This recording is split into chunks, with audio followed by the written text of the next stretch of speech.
Alors, on va quitter la zone Eurochannel. On va utiliser un système qui a été inventé par Pascal Mendes qui nous permet de nous déplacer à la vitesse de la lumière. Et on va tout de suite, on va se retrouver à Arques-la-Bataille. On va chez Normandie Coating, on retrouve Christophe Geffray. Bonjour Christophe. Et Bonjour. Christophe, toi, tu vas nous parler finalement de la petite étape d'après. Là, on parle de se déconfiner. Comment on fait, quoi? Qu'est-ce qu'on prévoit? Comment on prépare ça? Je voudrais revenir un peu sur l'historique, pourquoi on s'est arrêté brutalement. Je dirais début mars, on commençait à sentir à la radio, à la télévision, toute psychose. Et dans les derniers jours avant, on va dire, le pseudo-confinement du président de la République, je dirais tout le monde commençait un peu à psychoter, entre guillemets, c'est-à-dire que tout le monde avait, entre guillemets, s'espacé de plus en plus, ce qui était une bonne chose, parce qu'on avait mis en place les gestes barrières, les gels hydroalcooliques. On voyait qu'on travaillait plus dans de bonnes conditions, parce qu'il fallait remettre tout en cause un petit peu nos habitudes.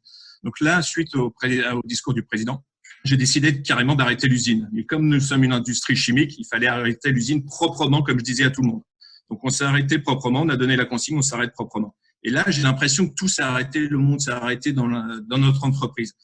Pendant 3 jours, il n'y avait plus du tout de communication, alors qu'on avait bien communiqué auprès des fournisseurs, des clients en interne, tout ça, on avait une communication et tout s'était arrêté.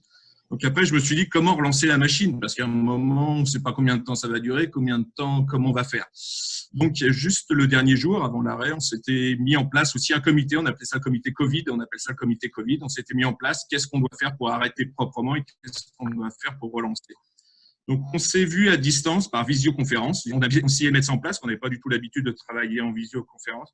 Donc, on a mis en place la visioconférence et petit à petit, on a préparé un document, on a revu tous les postes, aussi bien administratifs que usines, et on a revu tous les postes et on a créé un document d'une dizaine de pages, voyant quels étaient les risques, quelles étaient les choses, les précautions à mettre en place. Ensuite, on a préparé ça, on l'a revu au sein du comité et ensuite, on a convoqué un CSE extraordinaire. Un CSE extraordinaire que je voulais sur site obligatoirement, parce que je voulais qu'on passe du temps, qu'on prenne du temps. C'est un sujet important, personne n'avait d'expérience là-dessus. Donc, on a pris du temps, on s'est mis dans un hall logistique et là, on a mis les masques. On a mis les masques, on a vu que la problématique, c'était vraiment les masques. On avait quelques masques à l'époque, donc on a tous mis les masques, la direction, le CSE, les responsables de production. Et là, on a expliqué le plan de reprise.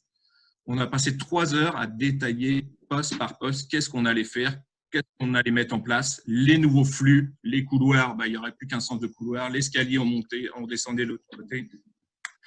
La réunion du matin dans la petite pièce, il n'y aura plus de réunion du matin dans la petite pièce. On va faire une réunion de l'après-midi au grand air, on va dire sur la place du village, comme j'appelle ça, entre les 2 bâtiments pour ceux qui connaissent, et ainsi de suite. Donc, on a revu le plan par point. Et bonne nouvelle, le CSE nous a donné un avis favorable, ce qui était une très bonne chose parce que quand même, lorsqu'on s'était séparés, entre guillemets, c'était vraiment anxiogène, tout le monde se demandait qu'est-ce qui allait se passer. Et là, petit à petit, on a repris. Ça, c'était le 1er avril, CSE extraordinaire. On a fait une sorte de rentrée scolaire, ce que j'appelle la rentrée scolaire. Le lundi 6, c'était les responsables de production. Responsable de production plus remise en route des énergies. Le mardi 7, c'était ensuite la production. Le mercredi 8, on va dire les administratifs, les fonctions support. Donc, on est reparti crescendo tout doucement. Le but du jeu, c'est pas de repartir à fond comme on l'était. On était en 8, on tapait à fond, croissance de 10%, tout allait bien. Là, c'était de repartir. On réapprend à travailler et on y va petit à petit. Et là, le jeu, c'était de recréer de la confiance. Comme disait Pascal, il y avait un doute dans la société, collègues, dans tout le monde, il y avait un doute énorme partout. C'est de recréer de la confiance. Et en repartant tout doucement comme ça, crescendo, on ne parle plus de productivité, on ne parle plus de taper dans la butte, qui est mon expression. On y va petit à petit et là, on réapprend à travailler. Donc, on est reparti le lundi, le mardi 7, on va dire.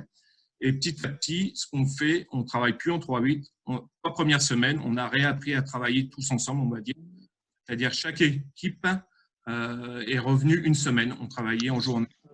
C'est-à-dire qu'aujourd'hui, les 3 premières semaines, on les a fait équipe par équipe. Et là, depuis hier, on réapprend à travailler en 2 équipes. C'est-à-dire on est tous en 3-8 et on réapprend à passer les consignes. C'est-à-dire qu'aussi dans le vestiaire, il n'y a plus qu'une seule personne dans le vestiaire qui se change. On arrive à 5 minutes d'intervalle et ainsi de suite. C'est-à-dire qu'on a mis un plan quand même assez drastique, on a mis la barre assez haute. Parce que je voulais qu'on retrouve la confiance et petit à petit, en fonction des dispositions, on va abaisser cette, je dirais, pour travailler toujours dans de meilleures conditions. Un point important aussi, ce qui a été important, c'est de communiquer aussi, je voulais signaler aussi bien localement avec l'association, aussi bien, je dirais, avec, nous, on ne fait pas partie du groupe européen que l'association d'Offranville. Donc là, on a discuté avec Pascal, avec Alexandre aussi à Offranville, nous donner des conseils et ça, je trouve que ça fait du bien aussi d'échanger, que tout le monde se trouve au même problème. C'est-à-dire qu'aujourd'hui, personne n'a eu cette expérience dans sa vie. L'usine et de repartir à zéro et avec retrouver la motivation qu'on avait dans le passé. Donc, c'est un point important aussi avec le CJD, avec d'autres associations. C'est important de partager tous ensemble et d'échanger les meilleures pratiques. Donc, là, petit à petit, on remet en place tout. L'ensemble de travail est redevenu un peu, on retrouve la valeur un peu du travail et de l'entreprise. On sait pourquoi on va travailler parce que je dirais, on entend tellement de choses négatives, la crise économique, tout ça. Donc, tout le monde est prêt à remouiller un petit peu la chemise pour repartir dans de bonnes conditions. Et surtout, ce qui est important, c'est que chacun surveille entre guillemets, etc. Donc, il y a un esprit de société qui revient et ça, j'apprécie énormément par rapport à ce qu'on a pu connaître dans le passé. Là, ça paraît rose, tout ce que je raconte. Ça paraît rose parce qu'on a tout mis en place. On a les machines, les hommes, toutes les conditions de sécurité. Le point que j'ai carrément loupé, c'est les fournisseurs. Tout à l'heure, on parlait, c'est qu'aujourd'hui, nous, des bobines de polyester, et ces bobines-là peuvent être utilisées pour faire des masques et des visières. Et aujourd'hui, j'ai carrément loupé ce point-là, c'est qu'aujourd'hui, je risque d'avoir une usine qui ne peut pas tourner parce que nos fournisseurs de matières premières utilisent ces films-là, ces films de polyester pour la visière. Donc aujourd'hui, j'aurais dû faire un peu plus de stock. Lors de la reprise, je n'ai pas considéré que la fournisseur était stratégique. Et là, on risque d'avoir un petit problème au mois de juin parce qu'on n'a pas assez de matière, parce que les fournisseurs européens vont fabriquer des visières. Donc là aussi, bien revoir les différents éléments. Les hommes, c'est un point, les clients, c'est un autre point, surtout communiquer avec eux. Parce que dans la communication, ça a été un point de ma reprise, c'est le client. C'est lorsqu'on a déterminé que le masque, c'était le point indispensable avec le CSE pour eux. On a demandé à nos clients qui avaient des filiales en Asie de nous approvisionner de quelques masques. Et c'est ça qui a amorcé en particulier le retard de la protection par les masques. C'était le point sensible qu'on avait senti au sein des collaborateurs. Et après, grâce aux différentes associations, Diet Méca Énergie, aux associations qu'on a sur la base, on a pu récupérer d'autres masques. C'était vraiment le point marquant. Ne pas oublier aussi bien les clients que les fournisseurs si on veut repartir dans de bonnes conditions. Ok. Écoute, merci d'abord pour cette intervention globale. Pas de questions à ce niveau-là, si ce n'est qu'effectivement, ce que tu mets en avant, je dirais de façon prégnante, c'est l'humain, une nouvelle fois. C'est être capable de retrouver la cohésion, être capable de redonner le sens de tout ça et avec une lisibilité telle que les gens ont envie d'adhérer une nouvelle fois à ce projet. Effectivement, attention tous à cette communication hyper anxiogène qui est autour. Relatif non plus cette fois à l'unité personnelle maladie, mais je dirais à la crise financière qui est en train de se profiler devant nous. Cette crise financière, elle va demander autant de solidarité qu'en a demandé le Covid sur le plan médical. On va avoir aussi un service réanimation qui va se mettre en place pour nos entrepreneurs en difficulté. Il est impératif qu'on ait tous qu'on soit sur la même ligne tous et combattants.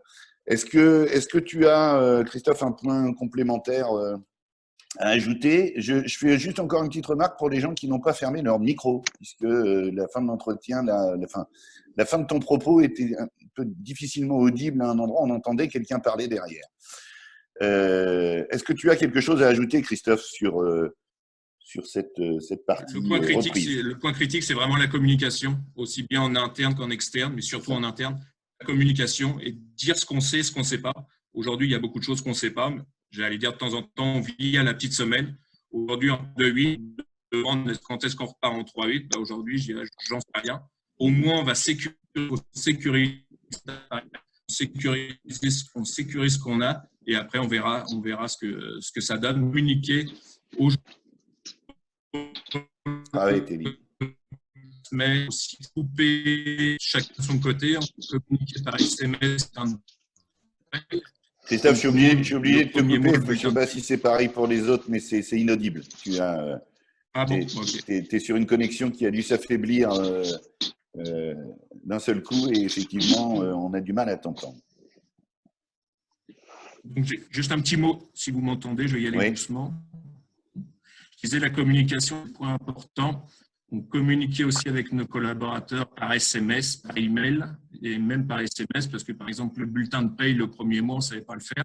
Et c'était une question que tous nos collaborateurs nous posaient. Comment on va être payé matériellement? Donc, on a pu communiquer aussi par SMS. Merci Christophe, merci. Tu restes en ligne avec nous, hein, puisqu'il y aura peut-être et certainement des questions après.